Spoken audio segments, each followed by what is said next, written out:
Bharat Ratna PV Narasimha Rao గారు, doctor Padma Vibhushan Chiranjeevi గారు, Padma Bhushan PV Sindhu గారు, ఇలా మన దేశంలో ఉన్న గ్రేట్ పర్సన్స్ ని పిలవటం మనం వినే ఉంటాం. ఎందుకు ఇలా పిలుస్తున్నారు అని ఎప్పుడైనా ఆలోచించారా? అసలు భారత రత్న పద్మవిభూషణ్ అంటే ఏంటో, ఎందుకు ఇస్తారో తెలుసుకుందాం రండి.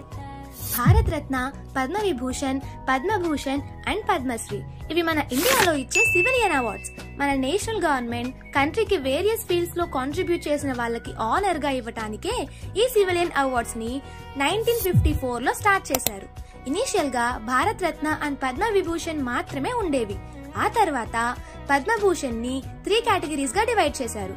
అవే Padma Vibhushan, Padma Bhushan and Padma Shri. Arts, science, sports, social work, literature అలాగే అదర్ నాన్ మిలిటరీ సర్వీసెస్ ని అందించిన వాళ్ళు ఈ సివిలియన్ అవార్డ్స్ కి eligible. Bharat Ratna is the highest civilian award. మన కంట్రీకి ఎక్స్ట్రీమ్ లెవెల్లో సర్వీసెస్ ని ఇచ్చిన వాళ్ళని ఈ అవార్డ్ కి ఆనర్ గా ఇస్తారు. ఈ అవార్డ్స్ ని ఎవ్రీ ఇయర్ రిపబ్లిక్ డే రోజున ఇండియా ప్రెసిడెంట్ అందజేస్తారు. ఈ వీడియో నచ్చితే లైక్ చేసి మీ ఫ్రెండ్స్ కి షేర్ చేయండి. మరిన్ని వీడియోస్ కోసం ఛానల్ ని సబ్స్క్రైబ్ చేసుకోండి.